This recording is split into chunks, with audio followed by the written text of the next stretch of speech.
দিদি, কিছু একটা ব্যবস্থা তো করবই। যে করে হোক একটা ব্যবস্থা করতেই হবে, না হলে ফুটপাতে বাস করতে হবে।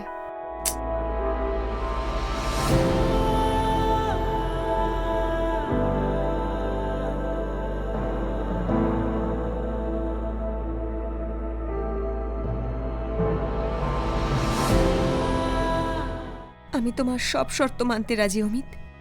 তুমি শুধু ওই এমএমএসটা ডিলিট করে দাও, প্লিজ ওটা ডিলিট করে দাও।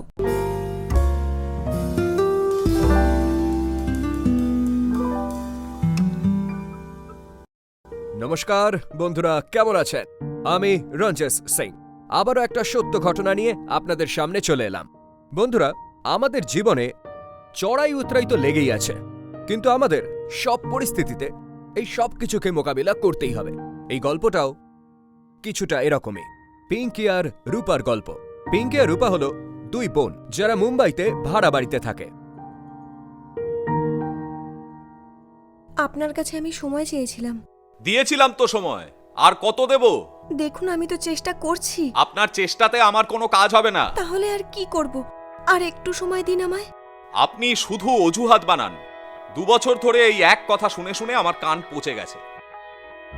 আপনারা বাড়িটা দখল করে বসে আছেন। কি হয়েছে দাদা? তুমি বলো পিঙ্কি, আমার কি করে চলবে?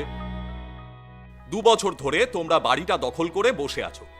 দাদা, প্লিজ আর কটা দিন সময় দিয়ে দিন। আমি জব খুঁজছি, আমি খুব তাড়াতাড়ি জব পেয়ে যাব আর আস্তে আস্তে আপনার সমস্ত টাকা শোধ করে দেব। দেখো পিঙ্কি, একমাত্র তোমাকেই আমি বিশ্বাস করি, তাই এই বাড়িতে থাকতে দিয়েছি। আমি ভাবলাম দুজন যুবতী মেয়ে কোথায় পথে পথে ঘুরবে। দাদা, আমরা জানি, আর আপনি আছেন বলেই মনে হয় মাথার ওপর কেউ আছেন। আর যদি আপনি না থাকতেন তাহলে কে জানে আমাদের কি হতো। দিদিও সবসময় এটাই বলে যে আপনি আমাদের কতটা সাহায্য করেন। কিন্তু শোনো, এবার আমি শুধু মাত্র 10 দিন সময় দেব, তার বেশি নয় কিন্তু। আচ্ছা দাদা, পাক্কা। এরপর আমি আর আপনাকে খালি হাতে পাঠাবো না, প্রমিস। ঠিক আছে, দেখি। হ্যাঁ দাদা।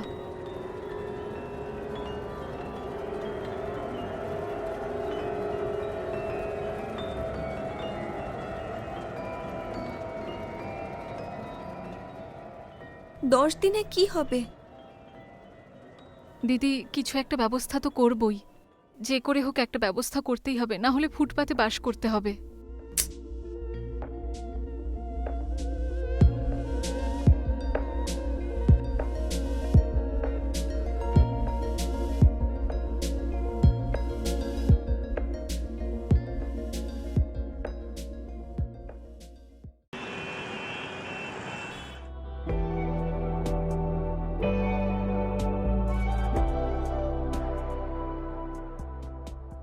পিতে মিস্টার প্রতাপ,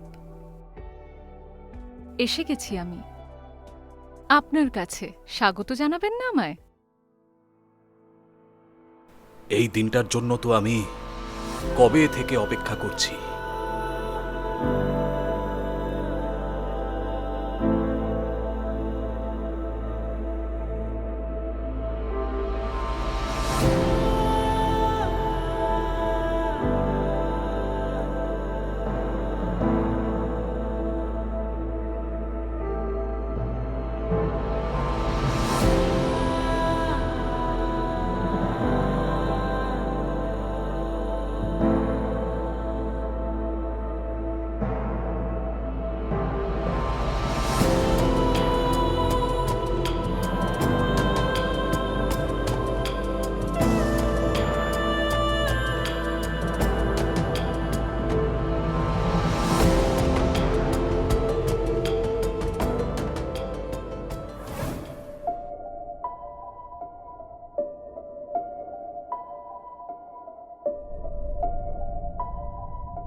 প্রতাপদা, আপনি আমাকে এতটা আর্জেন্টলি এখানে ডাকলেন?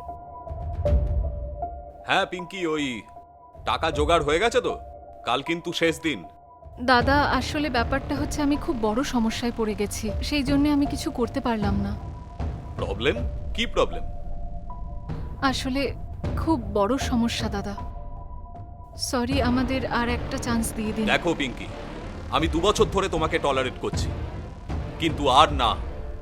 তবে হ্যাঁ, আরেকটা সুযোগ দিতে পারি তোমায়। কিভাবে? আমার নামটা কি?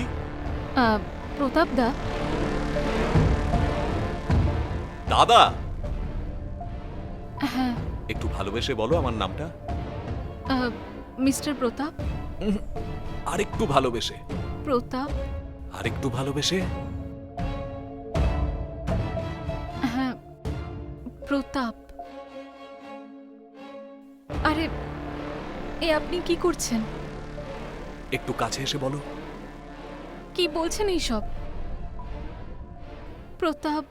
দেখো, পিতে পিঙ্কি হ্যাঁ, আর পিতে প্রতাপ, আমাদের রাশিও কিন্তু সেম।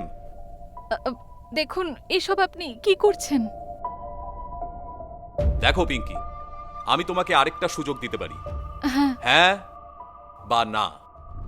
হ্যাঁ, তোমার পুরো ভাড়া মাফ, আর যদি না হয় তুমি নিজেই বুঝে নাও। আমি তোমার ফোনের জন্য ওয়েট করব।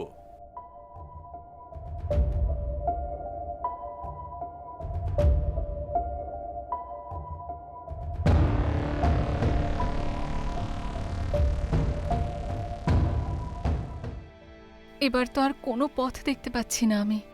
কোথায় যাব? প্রতাপ যদি আমাদের বাড়ি থেকে বের করে দেয় তাহলে আমরা রাস্তায় বসে যাব, নিজেকে শেষ করে দেব।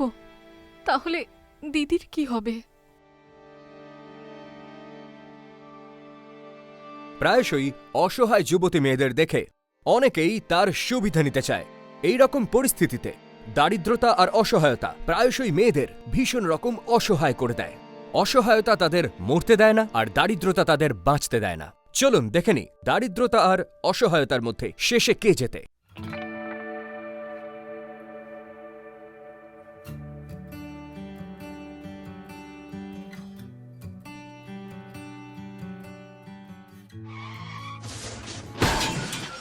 আরে আরে আরে, লাগেনি তো আপনার? ঠিক আছেন আপনি? দেখি সরুন।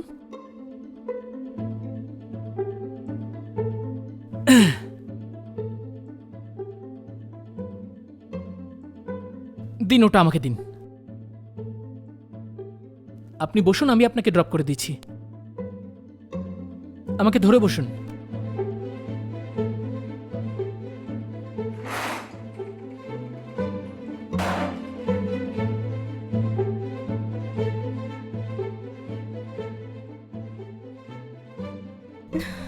সাবধানে। আপনি ঠিক আছেন তো? ঠিক আছে।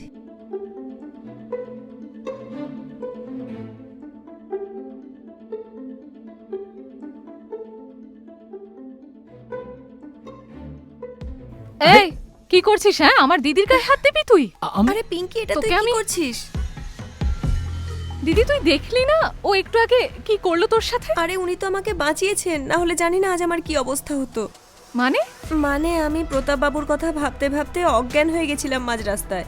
তখন উনি আমাকে নিয়ে আসেন বাড়িতে। তো একটু আগে ও একা এখানে কি করছিল? আরে আমি দেখছিলাম যে ওনার শরীরটা ঠিক আছে নাকি। আর তুই কি ভাবলি ওনার উদ্দেশ্য খারাপ? বোকা, সরি। যা তুই চা করে আন। তুমি বসো। হ্যাঁ,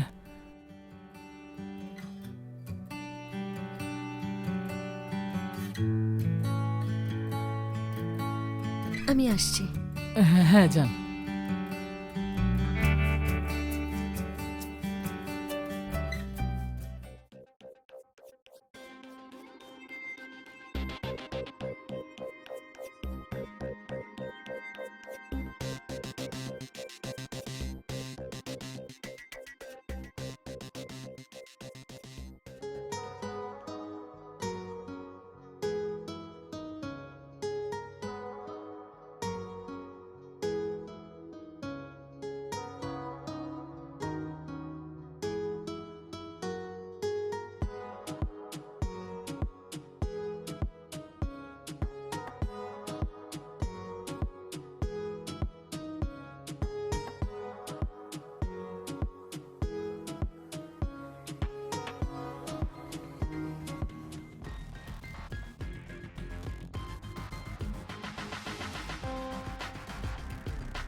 ক্ষমা করবেন, তবে আমি এতটাও খারাপ ছেলে নই।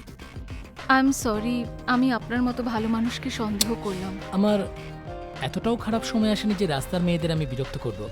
তবে কোনো সুন্দরী মেয়ে পাশে থাকলে পরে মনটা ঠিকই আনচান করে ওঠে। দেখছি আপনি বেশ ভালো মজা করেন। বাই দ্য ওয়ে, দিদিকে বাড়ি পৌঁছে দেওয়ার জন্য থ্যাংক ইউ। আরে এটা তো আমার দায়িত্ব ছিল, কিন্তু শুধু থ্যাংক ইউ দিয়ে কাজ চলবে না। তাহলে আর কি চাই আপনার? সেটাই, যেটা আপনি বুঝছেন। কি একজন তৃষ্ণার তো আর কি চাইবে? মানে?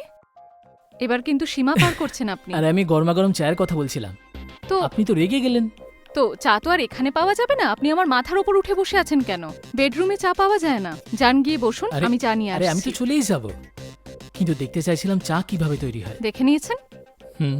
এবার যান, আমি নিয়ে আসছি চা। আচ্ছা শুনুন, হুম? চায় কিন্তু চিনি দেবেন না। কেন? আপনার হাত ছুঁয়ে দেবেন, চা এমনি মিষ্টি হয়ে যাবে। আরে বাবা, আপনি যান।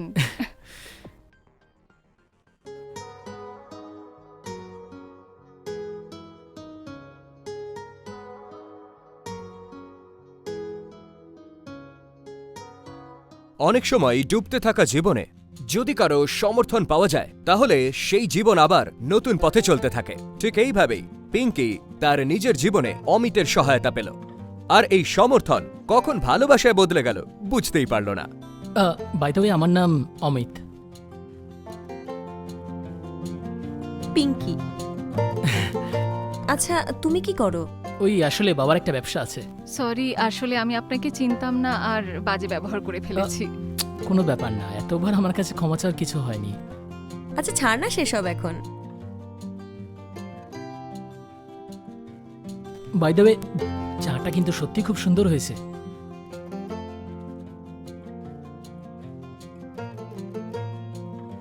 আচ্ছা আমি এবার আসি। আচ্ছা ঠিক আছে। পিঙ্কি যা, এগিয়ে দিয়ে আয়। আবার এসো কেমন? হ্যাঁ Bye. নিশ্চয়ই।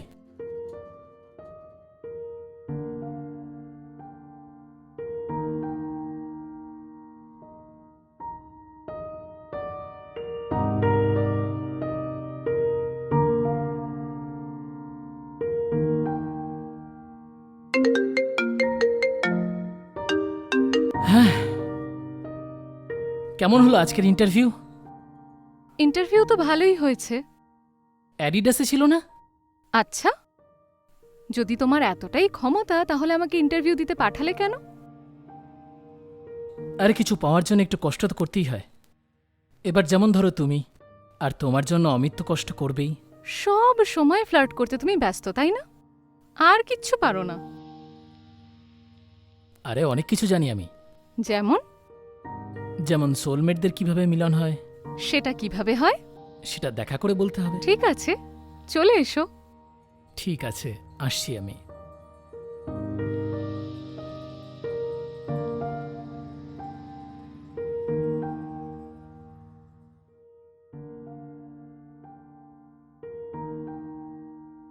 আসলে দিদি না, আজে বাজে কথা সবসময় বড্ড মনে বসিয়ে নেয়, সেই জন্যই ও এতটা অসুস্থ হয়ে পড়ে। শুধু এটুকু বলতে পারি,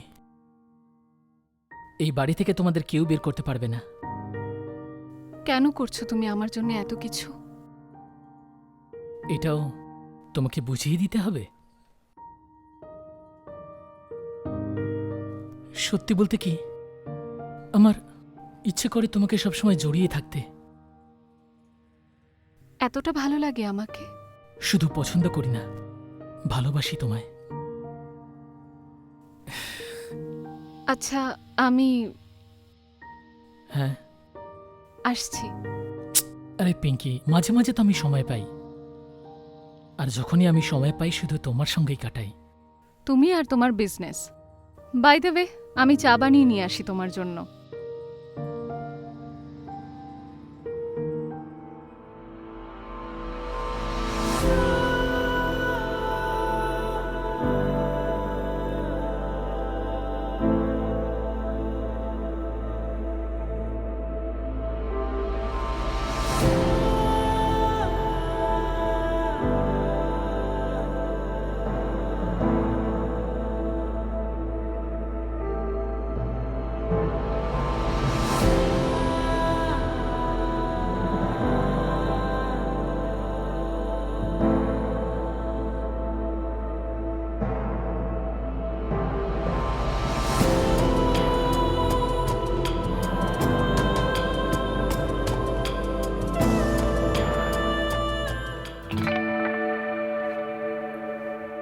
পিঙ্কি নতুন চাকরি পেয়েছে, ও অফিসে গেছে। কিছু খাবে তুমি? হ্যাঁ, একটু দুধ হলে ভালো হয়। হ্যাঁ, তুমি একটু অপেক্ষা করো, আমি এক্ষুনি নিয়ে আসছি। হ্যাঁ। আচ্ছা শোনো না, হ্যাঁ, এদিকে এসো, একটা জিনিস দেখাবো তোমায়। দেখাও।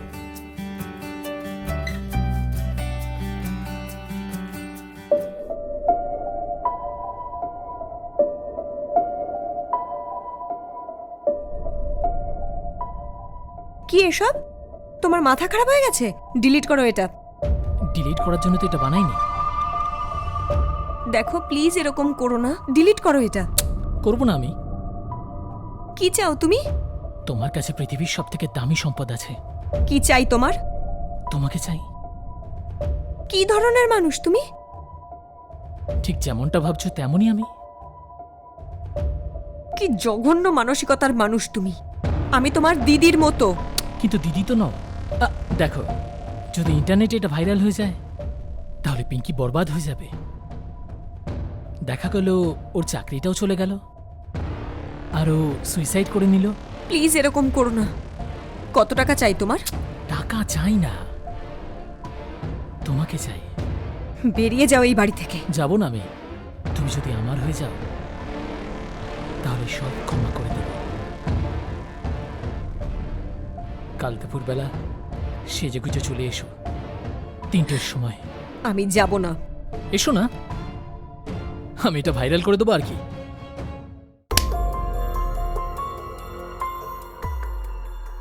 দি, তুই আমাকে চর কেন মারলি? এটা তুই আমায় জিজ্ঞেস করছিস? তুই জানিস না যে অমিত কি করেছে তোর সাথে? অমিত তোর এমএমএস বানিয়েছে, আরও আমাকে ব্ল্যাকমেল করছে যে কাল যদি আমি ওর বাড়ি না যাই তাহলে তোর এমএমএস ভাইরাল করে দেবে। না দি, ও এটা কিছুতেই করতে পারে না। ও আমাকে ভালোবাসে। তোর নিশ্চয়ই কিছু ভুল হচ্ছে। তোর কি মনে হয় মিথ্যে কথা বলছি? আমি- অমিত তোর সাথে এটাই করেছে। জানি না দি, কিন্তু ও এটা করতে পারে না। ও এটাই করেছে, আমি নিজে এমএমএস দেখেছি।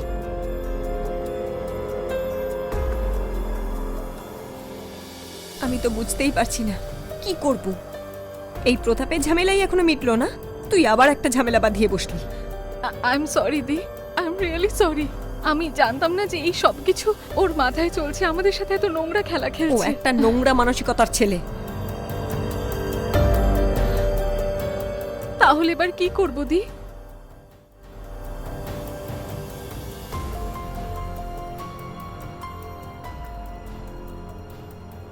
অমিত, হ্যাঁ, আমি কাল রাতে অনেক ভেবেছি। আমার বোনের জীবন এভাবে নষ্ট হতে দিতে পারবো না। আমি তোমার সব শর্ত মানতে রাজি অমিত। তুমি শুধু ওই এমএমএসটা ডিলিট করে দাও, প্লিজ ওটা ডিলিট করে দাও। হ্যাঁ আমি জানি, আমি রাজি। হ্যাঁ এসো।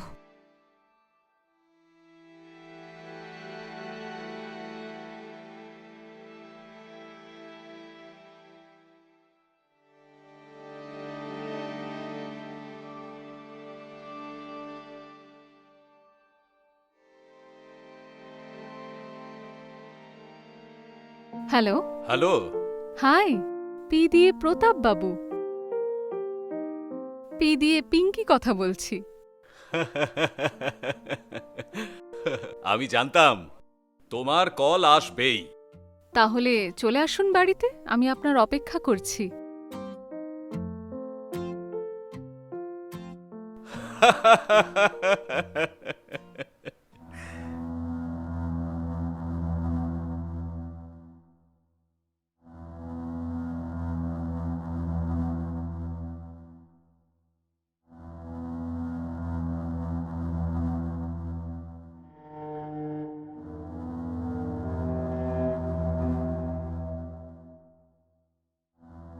আমার কথা শুনে তুমি খুব ভালো করেছো।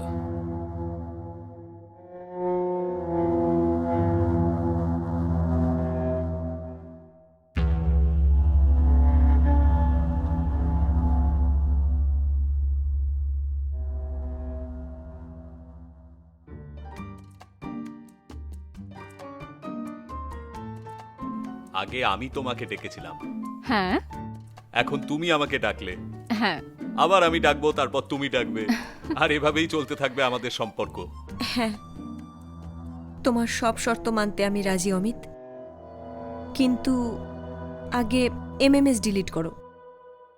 তারপর আমি যা বলবো তাই করবে? একদম।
শেষ হয়েছে আপদটা।